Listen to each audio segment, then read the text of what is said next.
I want to join with my colleagues in thanking all of you for this opportunity to be together and to speak on this issue. It's an important issue facing our society and our culture, and it's, in my experience, been rare to have these kinds of occasions. So thanks to all of you who've helped provide this for us this evening. You're hearing many eloquent words tonight about the reasons to be opposed to capital punishment.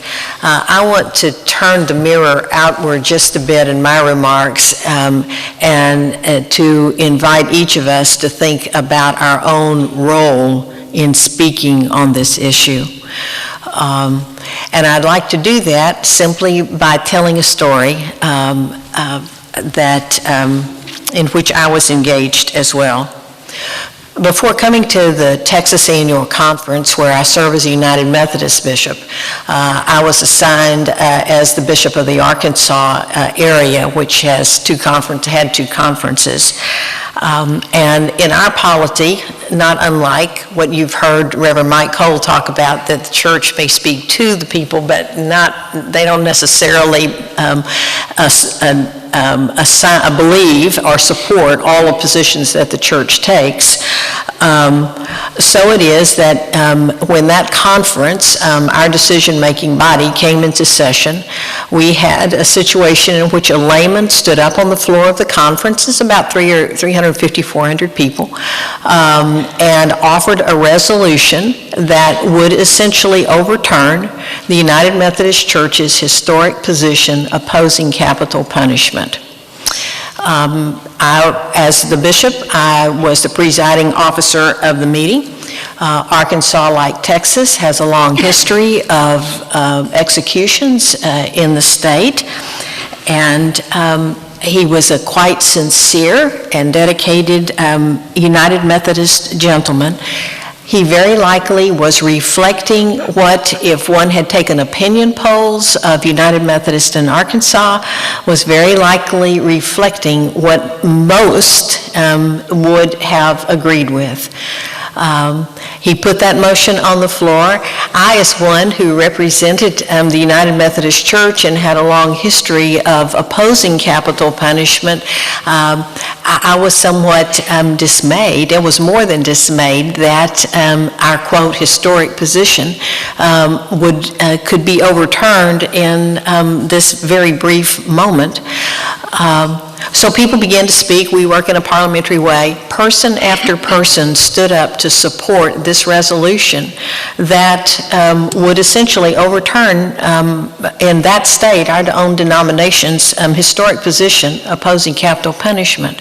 I would call for someone to make an opposing speech. No one stood.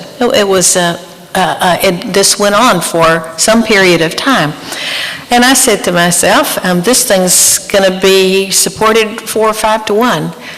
And then just before as the time came to a close, a gentleman in the back of the room, Mr. Jim Argue, rose to his feet. He was a respected and is a respected, well-known layman in the United Methodist Church in Arkansas. And in a very soft-spoken voice, he turned around and faced the audience. He said words that I have not yet quite forgotten. He said to those folk, his friends, many, he said, "I'd like to remind us this afternoon of who we are.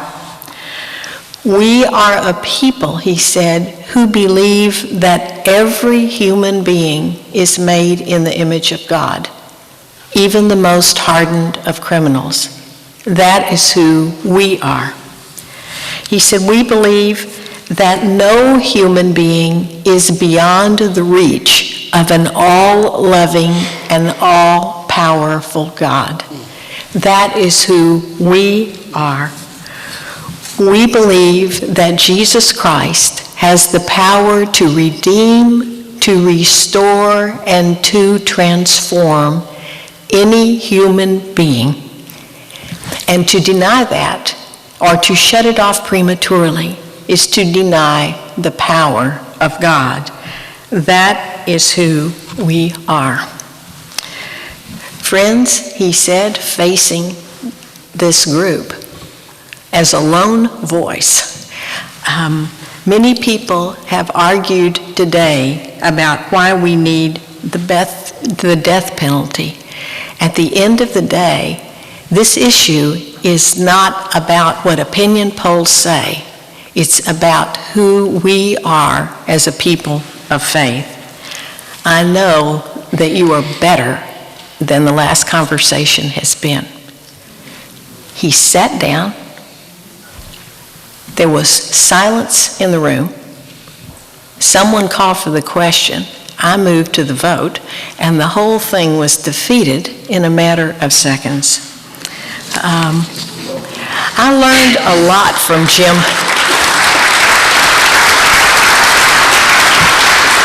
I learned a lot from Jim that afternoon. I learned about something that applies to all of us sitting up here, and I think all of you sitting out there. I learned about the courage that it took for him as a lone voice in a room in which he appeared to have no supporters, what it meant to stand up and speak a word of faith in a context such as that. And I discovered that when that voice spoke, there were many, many more supporters than he expected and certainly than I expected. I learned about the power of a voice speaking a word of faith. There are many good reasons to be opposed to capital punishment, and we will hear a good many of those tonight. He spoke simply out of his own faith belief, which is our faith belief, in reminding of folk who they are and who we are.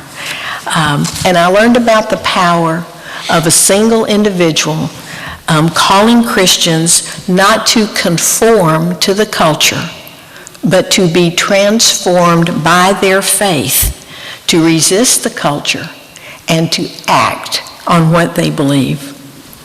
Later, I talked to Jim about what he did and why he did it. And he, as often, just demurred and said, well, sometimes we all need to be reminded who we are. What he didn't say, but I knew because I'd seen him down at the governor's mansion where we regularly had candlelight vigils whenever there would be an execution. I know that Jim had been practicing for that moment, in a sense, for years and years and years. By the simple act of a candle, by what he read, by the scripture that he studied. Since I've been here in Texas, and particularly here in Harris County, in my experience, and I will speak only from my own United Methodist faith tradition, there has been a deafening silence on the subject of capital punishment. Perhaps it's because of the sheer number of executions that have taken place in this state in the last few years. Perhaps it's the level of intimidation, or simply people of faith feeling overwhelmed, or United Methodists just feeling overwhelmed by what they believe to be the public opinion there. So I would simply offer tonight that I believe that this gathering tonight and others are the first step in people of faith finding their voice again and speaking out from a faith perspective with the courage that now's the time to abolish the death penalty. Thank you.